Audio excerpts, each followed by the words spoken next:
गुड़गांव से करीब 115 किलोमीटर दूर यह है हरियाणा का विधानसभा क्षेत्र महेंद्रगढ़। हरियाणा के कई पिछड़े इलाकों की तरह महेंद्रगढ़ के लोग भी जरूरी सुविधाओं के लिए तरस रहे हैं। सिंचाई के लिए पानी महेंद्रगढ़ की अहम समस्या है। साथ ही इलाके के किसान अपनी जमीन के अधिग्रहण को लेकर भी सरकार से नाराज हैं। शिक्षा के क्षेत्र में तरक्की यहाँ सिर्फ कागजों पर नजर आती है। फिलहाल महेंद्रगढ़ के विधायक हैं कांग्रेस के रावदान सिंह, जो 3 बार से लगातार विधायक हैं। उन्होंने बीजेपी उम्मीदवार रामविलास शर्मा को हराया था। जैसे जैसे विधानसभा चुनाव नजदीक आते जा रहे हैं, वैसे वैसे महेंद्रगढ़ में राजनीतिक सरगर्मी बढ़ती जा रही है। माना जा रहा है कि इस बार कांग्रेस और बीजेपी के बीच कड़ी टक्कर होगी। नुक्कड़ बहस करने के लिए हम पहुंचे हैं हरियाणा के महेंद्रगढ़ में, जहां पर बड़े नेता जैसे कि राव वीरेंद्र सिंह और बंसीलाल जैसे नेताओं का नाम यहां से जुड़ा रहा। आज की तारीख में यहां पर जो खासी टक्कर मानी जाती है पार्टियों में, वो है बीजेपी और कांग्रेस। लेकिन कांग्रेस के नेता फिर से हमारे साथ नुक्कड़ बहस में शामिल नहीं है और इस वक्त हमारे साथ 2 पार्टियों के नेता जो हैं वो यहाँ पर मौजूद हैं। अगर आप बात करें बीजेपी से, तो बीजेपी में यहाँ पर इस वक्त सुधीर दीवान जो कि सचिव हैं यहाँ पर बीजेपी के, और उनके साथ जो हैं वो रामविलास शर्मा जी के भाई रोशन शर्मा, जो कि यहाँ से कई बार उन्होंने चुनाव लड़ा है। पिछले 2-3 बार कांग्रेस से हारे भी थे, लेकिन अभी लगातार कशमकश जारी है। और इनेलो से यहाँ पर रमेश पालड़ी जी है, जो कि वरिष्ठ उपाध्यक्ष है इनेलो में। उनसे बातचीत शुरू करते हैं। पहले तो हम इनेलो से पूछते हैं कि यहाँ के जो मुद्दे हैं उसको लेकर के आपको क्या लगता है, क्योंकि लड़ाई जो है वो बीजेपी और कांग्रेस में ज्यादा यहाँ पर रही है, तो अपनी कितनी जगह देख पा रहे हैं आप यहाँ पर? ऐसे है कि महेंद्रगढ़ की अगर हम बात करें तो पिछले लगातार 15 साल से तो यहाँ कांग्रेस का विधायक है और 10 साल से लगातार कांग्रेस की यहाँ पे सरकार है। लेकिन महेंद्रगढ़ के अंदर विकास नाम की तो कोई चीज़ है ही नहीं। और जहाँ तक कानून व्यवस्था की बात करें तो इससे बुरी कानून व्यवस्था मेरे ख्याल से हरियाणा के हिंदुस्तान में कहीं नहीं होगी। यहाँ लूट खसोट जिस तरीके से, और पीछे हमारे यहाँ पे भैंसें इतनी चोरी हुई थी जिसका कोई हद नहीं है। यहाँ पे जितनी भैंसें चोरी आज तक ये नहीं पता। इस मुद्दे पे क्या किया गया फिर? इसके ऊपर हमारा एक साथी जेल में भी गया और हमने यहाँ पे खूब धरने प्रदर्शन किए। ये बताइए, बीजेपी लगातार पिछली 3 बार से तो बकायदा, हालांकि उससे पहले 4 बार बीजेपी यहाँ पर आई भी, लेकिन अब क्या आपको मुमकिन नजर आ रहा है ऐसे में, क्योंकि आपके तो भाई की जो लड़ाई है वो सीधा जो यहाँ के रावदान सिंह है कांग्रेस के, जो इस वक्त यहाँ पर एमएलए भी हैं, उनके साथ रहती है, तो इस बार कितनी तैयारी है आप लोगों की? पूरी तैयारी है इस बार बीजेपी की, और बीजेपी बहुत बहुमत से हम जीतेंगे। आपको लगता है कि आप लोगों ने तैयारी कर ली है इसके लिए? इस बार हमने पूरी तैयारी कर रखी है और हमें जीतने के लिए तो जो स्थानीय विधायक हैं उनके कारनामे ऐसे हैं, स्वयं ही लोग हमें जिता देंगे। हम तो पूरा कारनामों की बात करें, क्या क्या है उसमें? जैसे उन्होंने जमीनों का घोटाला किया। मेरे चाचा की जमीन है, 24 एकड़ जमीन थी, उसका सब्जी मंडी का नक्शा बनाया गया। जब वो जमीन खरीद ली गई, वो डर के उन्होंने जमीन बेच दी। उसके बाद सब्जी मंडी का नक्शा गायब हो गया। फिर दूसरे 74 किले का सब्जी मंडी का नक्शा बनाया गया। ये यहाँ के विधायक हैं उन्होंने प्रॉपर्टी डीलिंग का काम किया है। इस तरह के आरोप यहाँ के जो विधायक है रावदान सिंह उन पर लगते रहे हैं, और उसी को लेकर के यहाँ की जनता हमारे साथ मौजूद है जो कि काफी नाराज है। क्या दिक्कतें आई हैं आपको? क्या परेशानी है? आप लोग का मामला क्या है?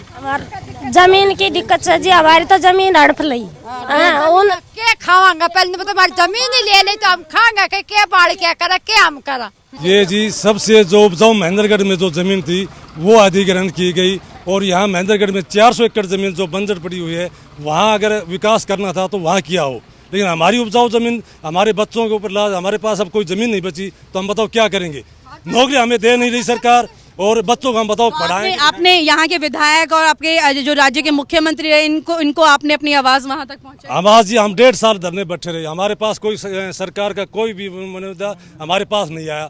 ये बताइए, यहाँ पे अभी इस वक्त दिक्कत क्या है जो विधायक सुन नहीं रहे हैं आपकी? हमारी न पानी पीने की व्यवस्था है, न मंडी में कोई शेड है, न मंडी की जो है नालियां हैं, और सब यहाँ मंडी का ऐसा साफ सफाई महेंद्रगढ़ में मुझे नजर नहीं आई, सड़कें साफ नजर नहीं आई। बिल्कुल कोई साफ सफाई नहीं है महेंद्रगढ़ के अंदर। अच्छा, ये बताइए, आपके विधायक जो है वो कितनी बार आप लोगों को मिलते हैं? कितनी बार आए हैं यहाँ? अनाज मंडी में आज तक नहीं आए। नहीं, महेंद्रगढ़ में कहीं दिखाई देते मंडी? नहीं आए कभी नहीं आए। जहाँ दिखते हैं वहाँ आते हैं, जहाँ लोग जमीन बेचते हैं वहाँ स्थानीय विधायक आते हैं। और उसमें दीवान जी के पास जो है नगर पालिका का प्रधान ने कागजों में ठेका दे रखा है सफाई का। इनका कहना है कि वो यहाँ आते नहीं, तो ऐसे में बीजेपी जो है उन्होंने अपनी तरफ से किन किन मुद्दों पर आवाज उठाई है यहाँ पर?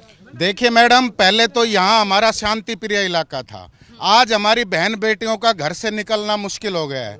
सबसे पहले बीजेपी की सरकार आने पर यहाँ हम शांति कायम करेंगे।